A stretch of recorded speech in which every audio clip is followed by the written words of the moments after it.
On August 20, Pakistan National Assembly took only 30 minutes to approve two legislations, the Defence Forces Act 2026 and the amended National Command Authority Act 2020, strengthening Asim Munir's control over the military, strategic command structure, and inter alia, the whole of Pakistan.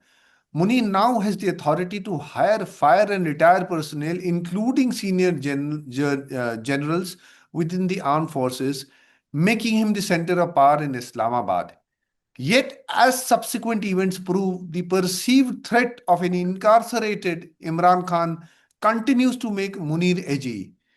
Today, I am privileged to host Lieutenant General Ajai Singh, former Commander in Chief, Andaman and Nicobar Command, Singh, as we discuss the fast changing developments in Pakistan. Welcome to Samvad, sir.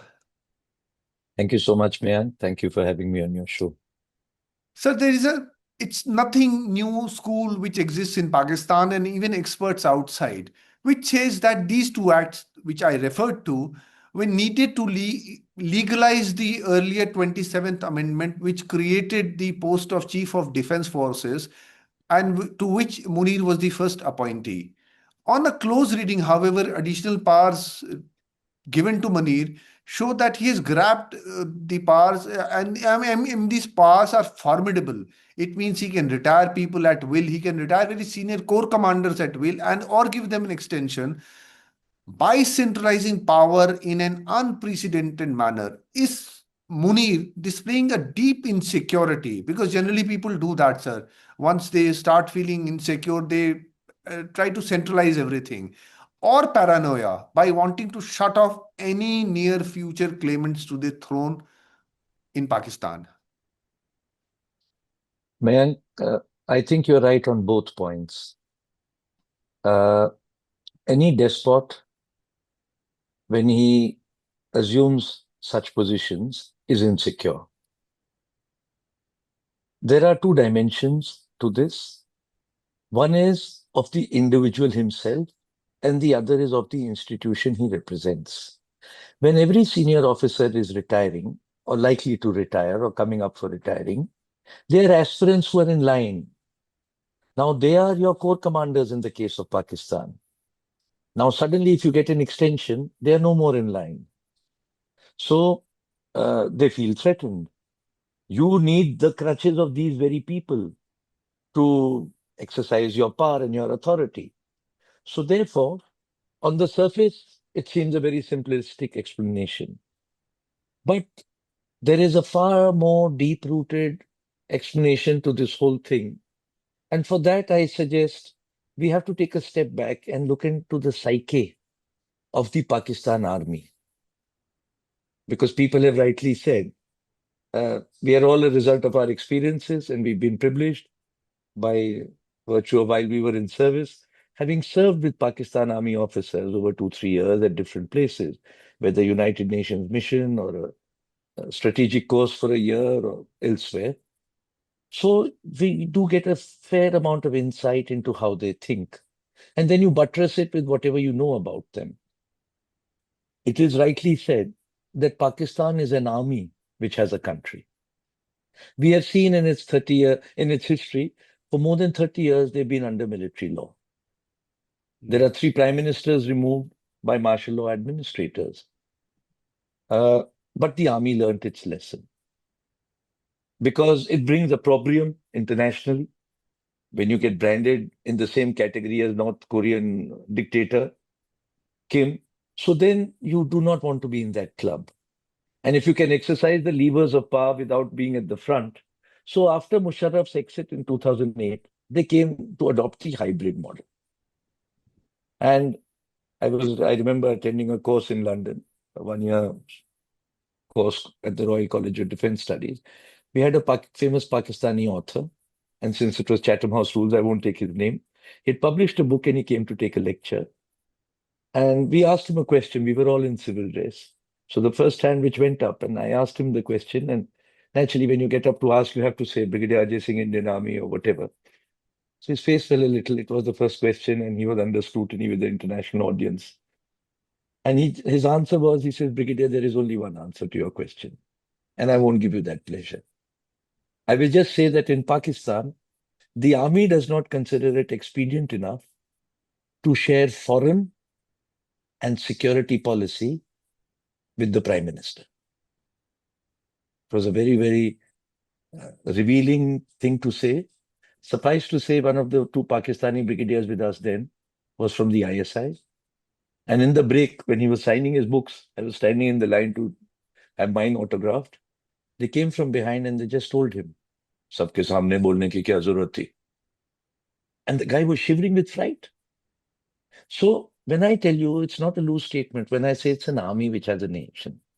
Secondly, I was doing a course and a colleague of mine says, congratulations. I mean, you got approved for Major General. Or that time it was, I think, going for this course. And he says, Begum Sahiba. So he was telling my wife, I said, what do you mean, Begum Sahiba? That's Mrs. So-and-so. He says, nahi, hamare army mein, jab bhi koi brigadier bante hain, you can not call his wife anymore by Mrs. So-and-so. It is Begum Sahiba. I said, what? And what happens, brigadiers? He says, I said, what about your kids? So he says, sir क्या बात कर रहे हैं आप? अगर आप brigadier बन गए तो आपकी अगली नस्ल को नौकरी करने की जरूरत नहीं है.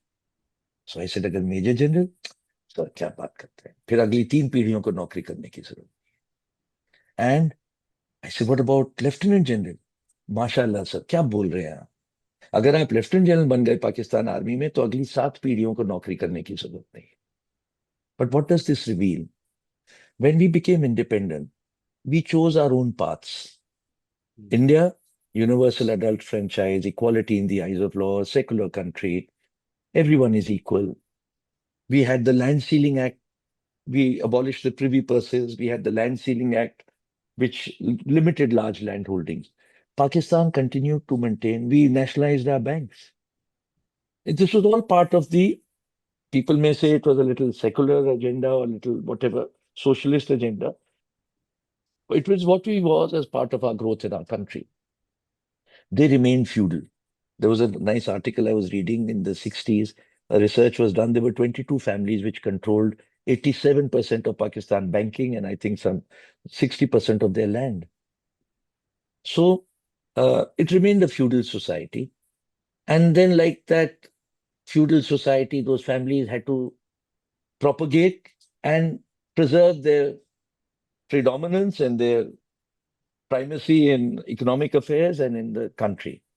The Punjabis controlled the country and its policies in any case. And the new kids on the block became the army. 58, the prime minister was deposed.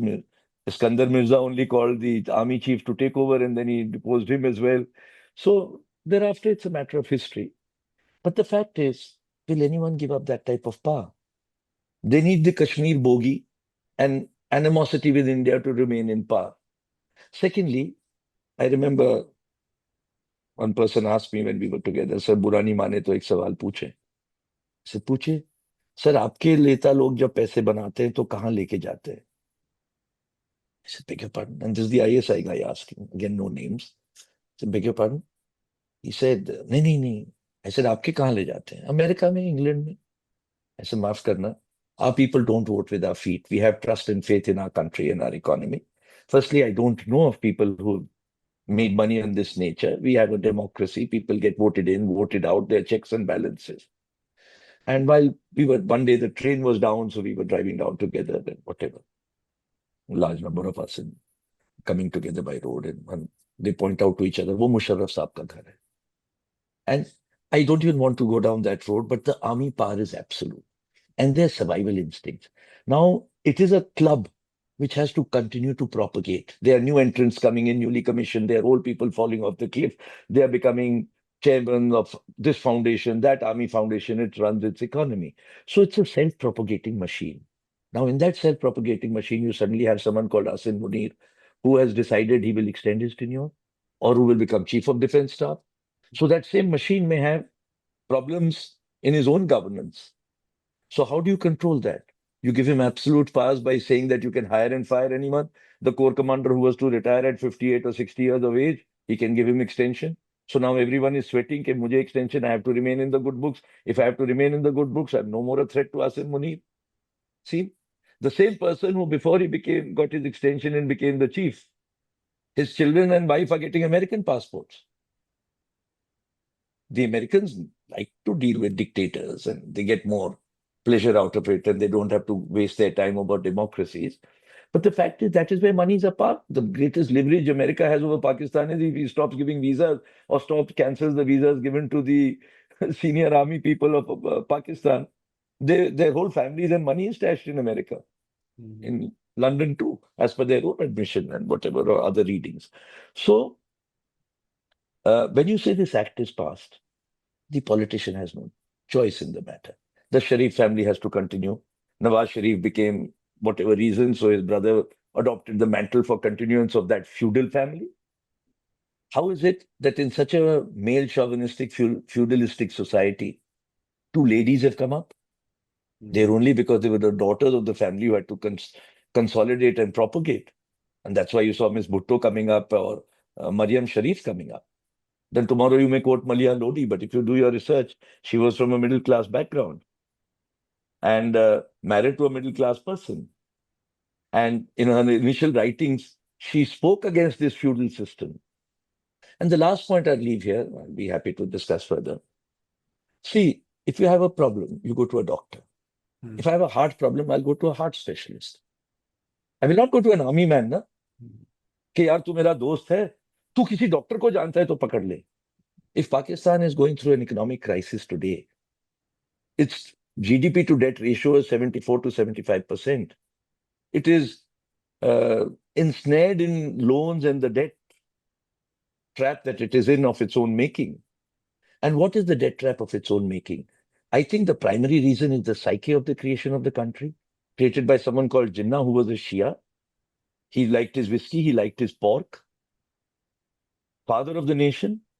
I remember I noted it somewhere, in his own address to the nation, to the Constituent Assembly on 11th August 47. Jinnah said that religion will have nothing to do with the state.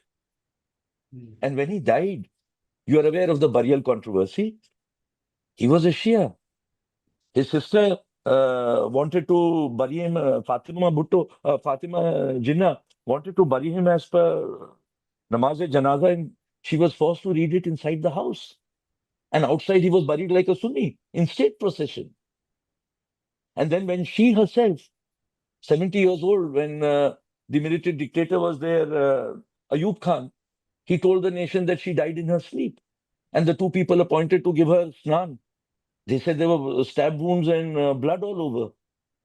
More than 500,000 people turned up for her funeral. No one was allowed to come and see her face or come near the casket. There was a bait and charge.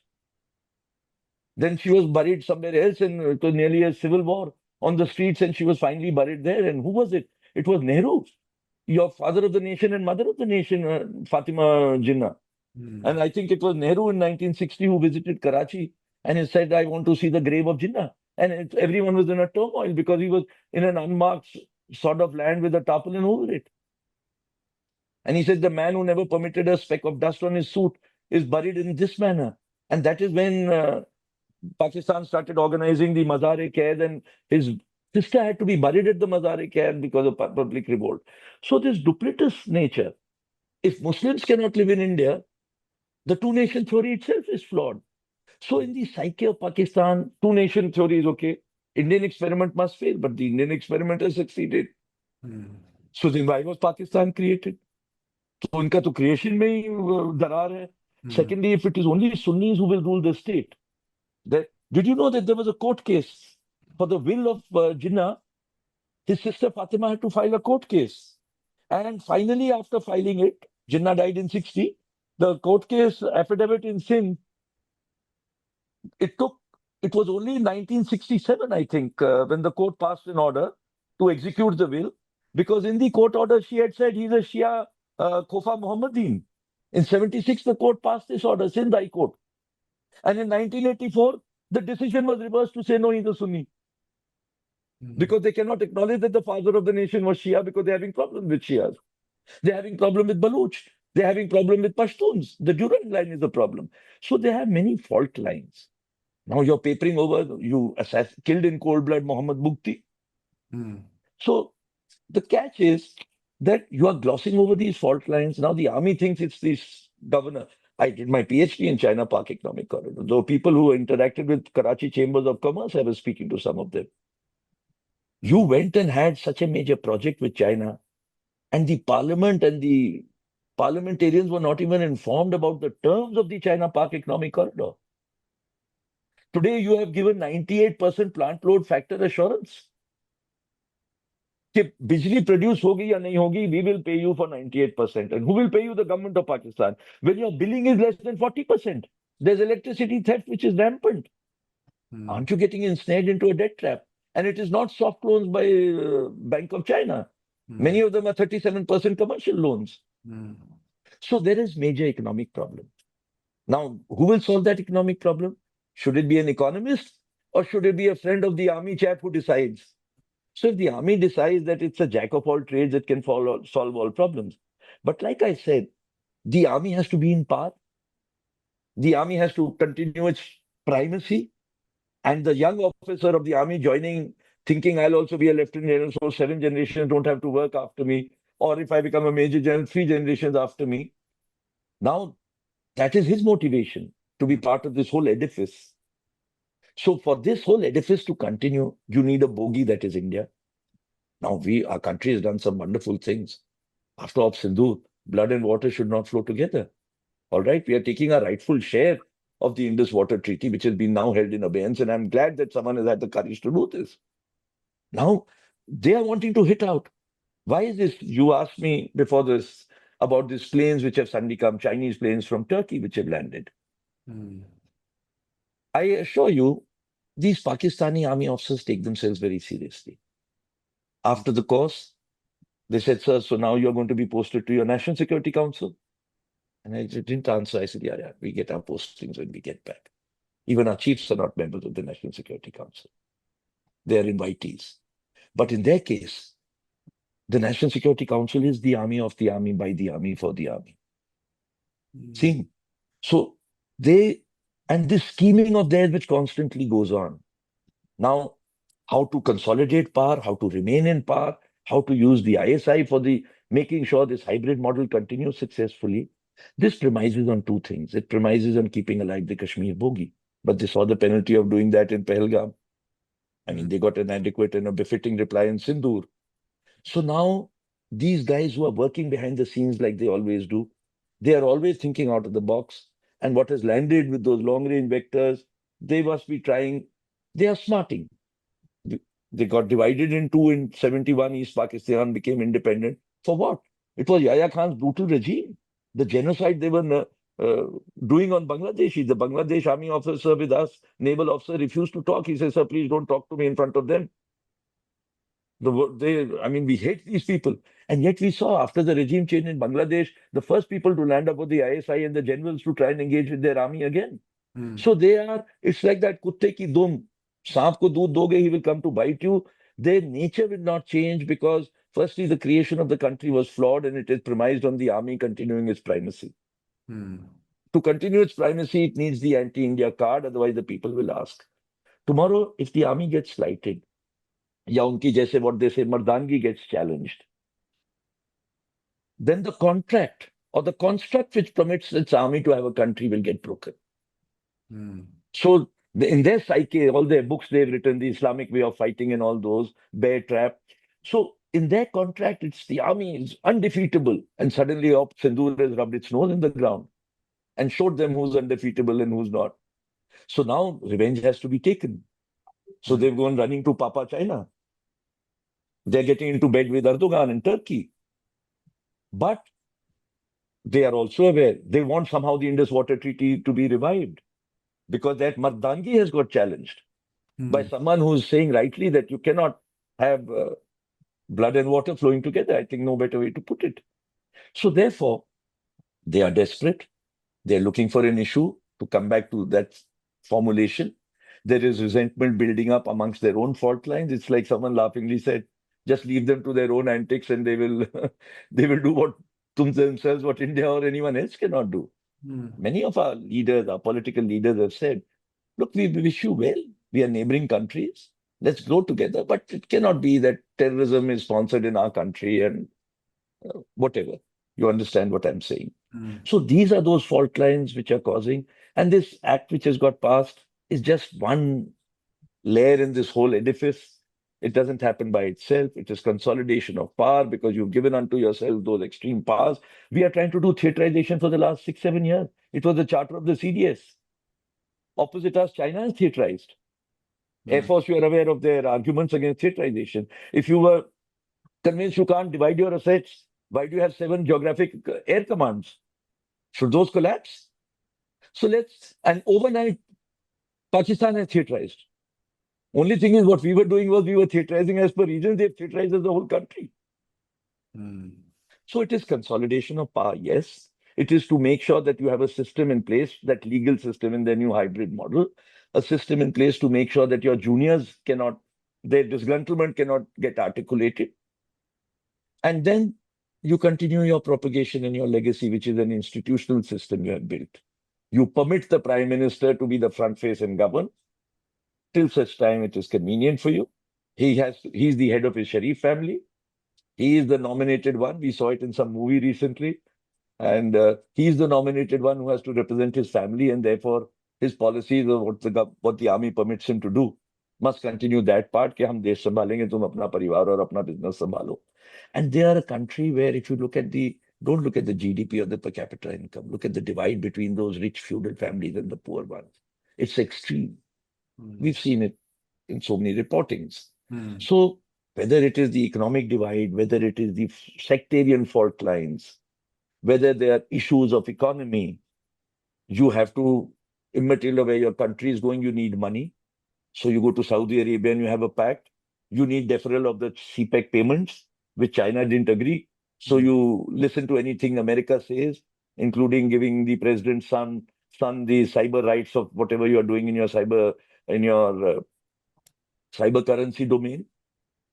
So these are all ways to ingratiate yourself and make sure your World Bank defers your payments, you get some loans to tide over your balance of payment crisis. What was the Bajwa doctrine all about? Those friendly overtures were for this only. अगर आपको India से गेहूं 100 रुपए में मिल रहा है और आप 150 से कहीं और से खरीद रहे हो, पैसे तो उतने ही है ना खरीदने के लिए. Now I'd be happy to answer anything else you have to say.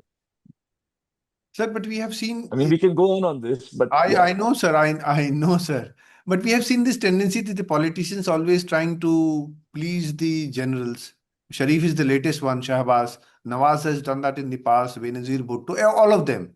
I mean, even Imran Khan came via that route only. And then the army gets angry, cross with them, and starts to change colors because this is something which I've never understood.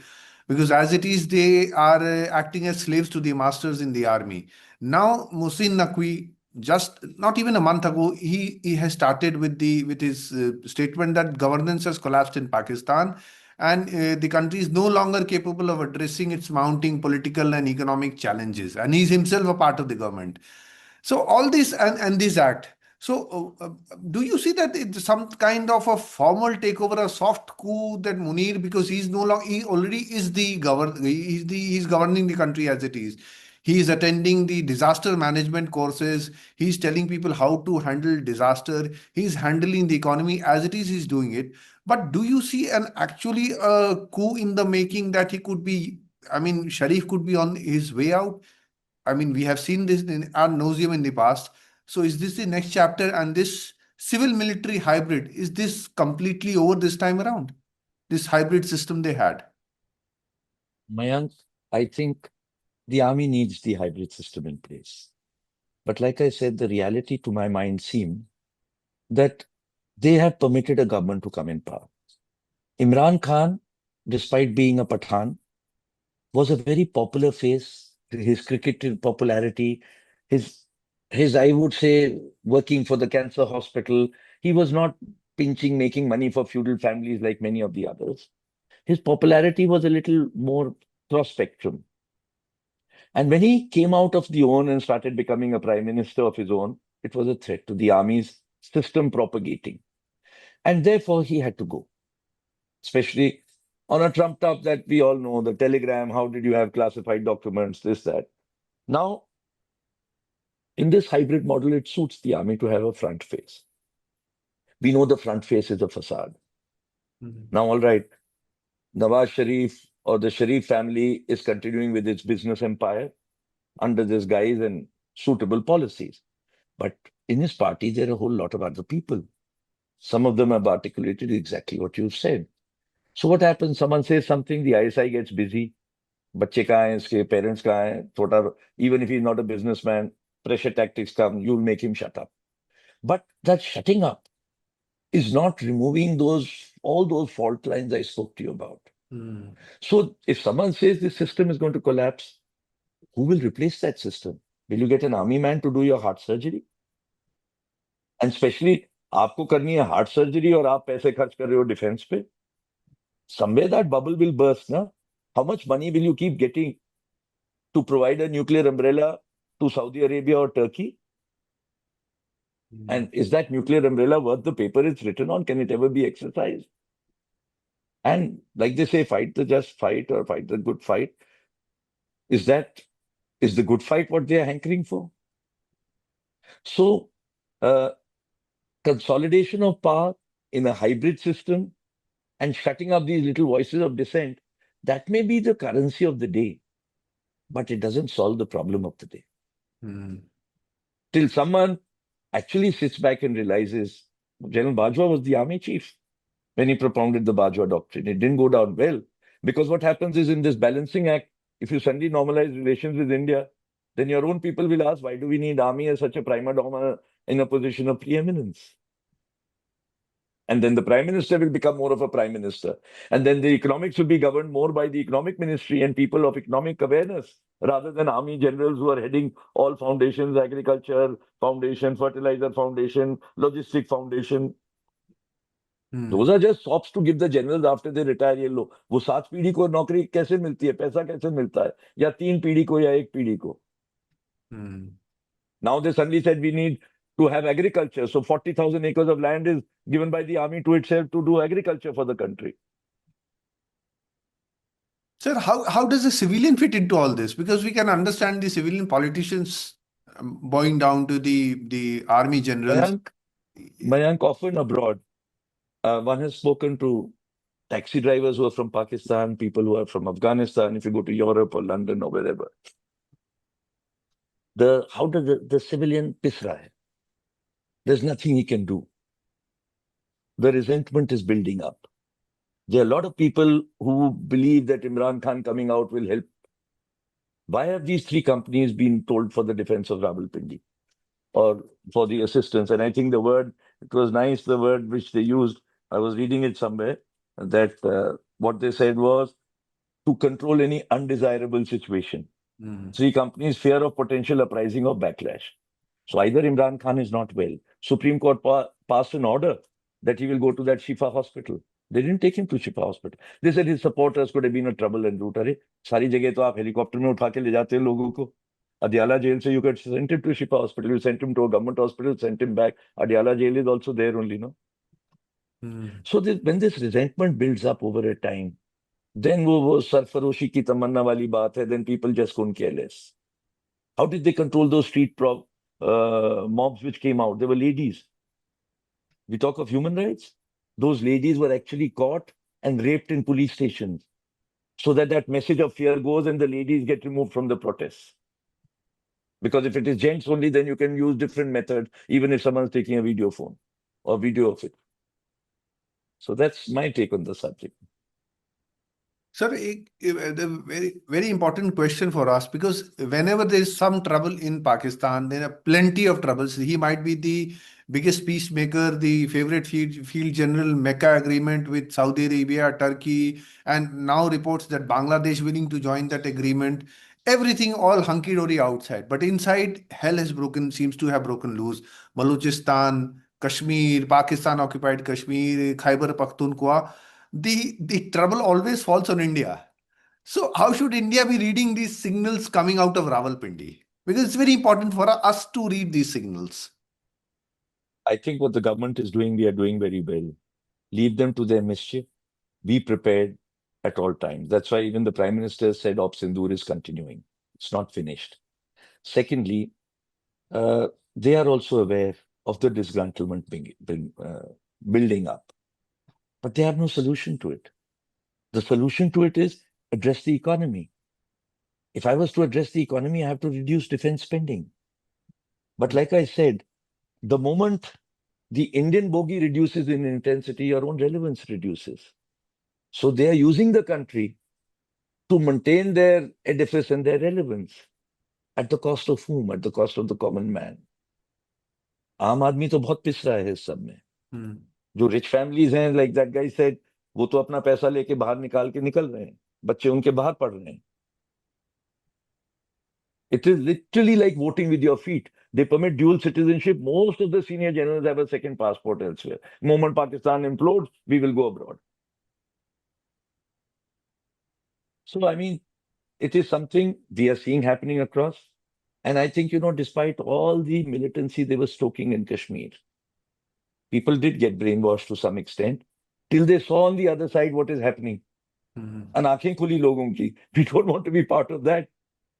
There's someone who told me, who belongs there, he says, we find more freedoms in India than there are in Pakistan, even though it's an Islamic state, Islamic nation. And we are seeing what is happening in Pakistan-occupied Kashmir. That's another fault line which is opened up. Look at what's happening in Balochistan all along. The Durand line has its own problems. With the Americans, you think the Americans were being fooled, but there's nothing they could do about it. You were supporting America in its war, and you were shielding the Taliban and arming the Taliban against the Americans. You were running with the hare and hunting with the hound simultaneously. Somewhere your chicken will come home to roost then. So there are You many. can't continue this game. There are many who say that Pakistani army is too strong and it will manage these insurgencies, this militancy, these separatist movements whenever it wants to. But we have seen the case of Bangladesh, although it was a separate case geographically because of the geography. But I see that it's not going to be that easy this time around. So do you see Pakistan existing in the present state, say around a decade and a half from now? Because I find it very troublesome. The whole situation is very troublesome. I have been hearing this debated since the 80s, that a stable Pakistan is in our interest. Who are we? It's your own country. You are a different country. You are geographically connected to us. We have got a hard border against you today because of all the mischief and terrorism you are stoking. Even in the areas where it's not demarcated, we have an AIOS, anti-infiltration optical system, through which you keep trying to send people. It becomes more and more expensive. But the fact is, your sectarian divides, if it leads to breakup of Sindh and Balochistan, and you are left with the emasculated Punjab province, and KPK breaks off or Gilgit-Baltistan breaks off, really, I mean, it is your internal matter. India is focusing on its own growth. We have our own challenges to overcome to provide better for our own people, and rightly our government is focusing on that. Yes, if some sense prevails, but how will that sense prevail? Will anyone agree to cut his own feet, to cut the source of his revenue for his next 7 generations? So Pakistani, when you meet Pakistanis abroad, they are very friendly. My wife was saying, a Pakistani wife told her, because Pakistanis are looked down upon for what they represent in London or UK. So she says, हम बाहर जाते हैं ना, shop में पूछते हैं, हम तो बोलते हैं हम इंडियन है जी. तो हम एक ही तो थे पहले. You are even ashamed to tell people outside you are Pakistani. So everyone knows what it represents. Yes, you are saying that Pakistan army will be able to control. But at some stage, the British realized they couldn't hold on to India. Why? Because when the Aam Aadmi tang hoke, they come up in uprising. The institutions of governance which you represent should function, no? Pakistan mein court chal raha hai. When Imran Khan came in and the judges had the courage to pass those orders, they have no more courage like that anymore. When you're even the party member, like you're saying, is saying institutions of governance are failing. Firstly, in your outer regions, your institutions are as it is failing. If they're failing in your core areas, your disgruntlement is only building up. जब पाप का घड़ा भर जाएगा तो फटेगा, crack आएंगे शुरू में. अब कब आएंगे भाई? We should leave them to their mischief. You do what you want. हमारी तरफ नजर उठा के देखोगे तो 100 सुनार की एक लोहार की मुक्का मिलेगा, जैसे संदूर में मिला था. So, but they will keep trying mischief to show their people कि हम भी मर्दानगी है हमारी, and we can also do. Otherwise, like I said, that construct or that contract which permits its army to have a country will break if they don't respond. So they will try to respond, and we have to be careful, which our army and our Navy, Air Force, our services, our government is being careful. And we are doing what we have to, making sure that we are ready for whatever deterrence they do. And Op Sindhur continues. Sir I like to end with एक कहावत है sir Bengal में कि राक्षस कुल में कभी तो प्रहलाद पैदा होगा sir so we may be we need to look out for the Prahlad in that rakshas kul because that is how the army is behaving although I don't see anything in the offing very I mean nearby, but as you said, we should leave them to their fate and be prepared for what happens because something always happens, sir. I can And only Mayank, thank you I so want to also, much. no, before I must conclude by saying one thing. I want to caution all these people who believe in Aman ki Asha. Sir. People to people contacts are very good. We find a lot of cultural affinity, food ability, language affinity. People to people want to get well. But their governance is in the hands of the army. And the army needs the India bogie to remain in power. So therefore, their policy will not be permitted to be changed. And for anyone who thinks, वो कुत्ते की दुम टेढ़ी की टेढ़ी रहेगी till the army controls their governance structures and controls to have a country called Pakistan. We should not get fooled by all these Aman Ki Asha initiatives. It is, they will push the envelope as much as they can. It is always a steel fist in a velvet glove. We should be very careful and very cautious. By all means, if there's sincerity on the other side, take it forward. But please be cautious, please be forewarned, please be forearmed. They nearly lulled our people into having agreement on Siachen with no good intent. They nearly lulled our people into, you think this Darbar Sahib Kartarpur pilgrimage was an act of charity on their part? It was a calculated act by ISI to use it. Yes, at some stage the government has also, I mean, these are religious sentiments and we must honor them and why not? But we also have to be cautious at all times. True, They sir. are constantly up to these games, and under the Prime Minister, we dismantled they respect only hard power, and we dismantled a lot of our levers of hard power, which took a long time to build up. So we should be very, very careful. I would only end my whatever I have to share with you by saying that enthusiasm by the people and the tendency to forget and move on, I fully support. We must have good relations. But till the army in its self-propagation and survival mode continues to control the levers of power in Pakistan, and people to people contact may be very good, but please do not underestimate what the army will keep doing and don't get lulled into complacency. I'll conclude this discussion with these words, sir. I don't need to add anything to this, sir. Thank you so much for sparing your time for this, sir. Thank you so much. Thank you for having me, man. Thank you, Pleasure sir. talking to you.